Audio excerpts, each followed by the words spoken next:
అందుకే శ్రీకృష్ణ భగవానుడు అర్జునుణ్ణి యోగివి కమ్మని ఉపదేశిస్తూ చెప్పాడు. తపస్విభ్యోధికో యోగి జ్ఞానిభ్యోపి మతోధికః కర్మిభ్యశ్చాధికో యోగి తస్మాద్ యోగి భవార్జున. అంటే యోగి తపస్సుల కంటే శ్రేష్ఠుడు, జ్ఞానుల కంటే కూడా గొప్పవాడు, కర్మిష్ఠుల కంటే కూడా గొప్పవాడు. అందువల్ల అర్జున, నువ్వు యోగివికా. ఎందుకంటే యోగి ఒక్కడే ఇడాపింగళులను మేళవించి స్థిర సామ్యావస్థను అంటే కర్మాతీతావస్థను పొందడానికి సమర్థుడవుతాడు.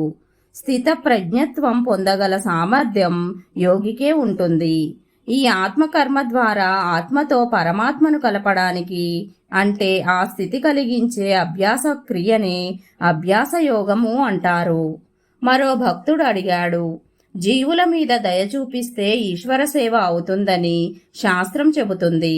జీవుల మీద దయ చూపించడం ఎలా సంభవమో దయతలచి చెప్పండి.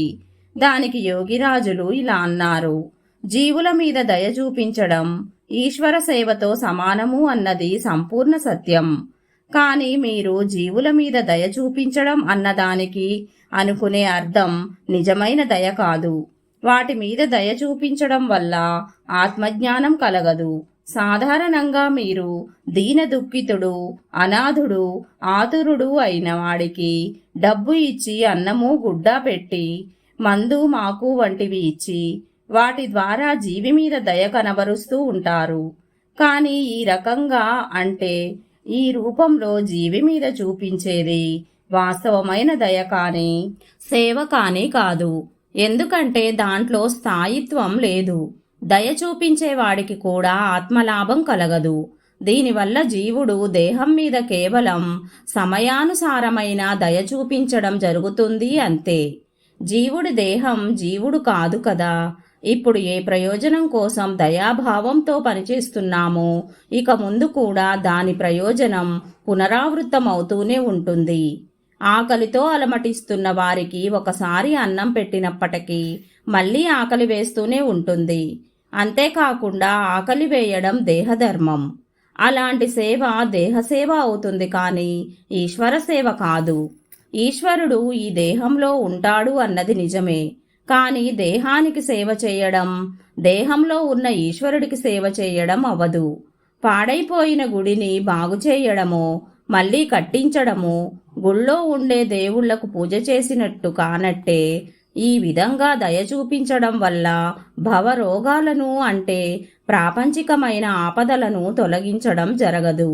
సామాజిక ఆచార వ్యవహార రీతులను బట్టి ఈ విధంగా తప్పకుండా దయ చూపించవలసిందే.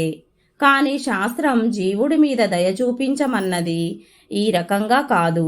శాస్త్రంలో చెప్పిన మర్మాన్ని, రహస్యాన్ని తెలుసుకోవడానికి యథార్థమైన భూతదయ అని దేన్ని అంటారో తెలుసుకోవడానికి మొదట జీవుడు అనే పరిభాషను అర్థం చేసుకోవాలి. ప్రాణం మూలతః స్థిరమైనది. కానీ ఆ స్థిర ప్రాణం చంచలమైనప్పుడు దానికి జీవుడనే పేరు వస్తుంది. అంటే దేహంలో ఉండే ప్రాణం తాలూకు చంచలావస్థనే జీవనం అంటారు.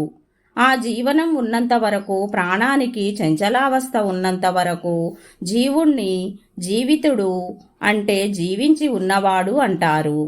ఈ ప్రకారంగా జీవదయ అనే అర్థంలో ప్రాణం తాలూకు ఆ చంచలావస్థ మీద దయ చూపించి దాన్ని స్థిర ప్రాణంలో తిరిగి ప్రతిష్ఠితం లేదా రూపాంతరితం చెయ్యడమే వాస్తవమైన ఈశ్వర సేవ.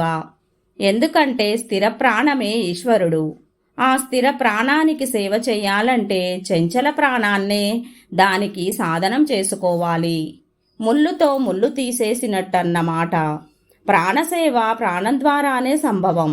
బాహ్య వస్తువు ద్వారా ప్రాణసేవ చేయడం అసంభవం.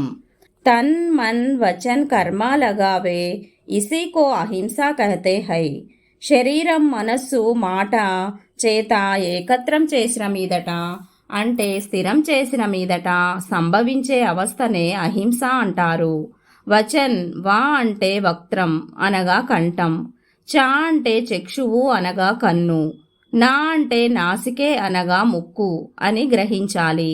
ముక్కు ద్వారా వస్తున్న ఊపిరిని కంఠం ద్వారా లక్ష్యం చేసి చెప్పాలి. కర్మకు అర్థం ప్రాణకర్మ. ఈ విధంగా అహింస ప్రాణకర్మ సాపేక్షమైనది. ఆ సమయంలో శరీరంతోనూ మనస్సుతోనూ మాటతోనూ చేసే అన్ని పనుల్లోనూ హింస లేకపోవడమే అహింస.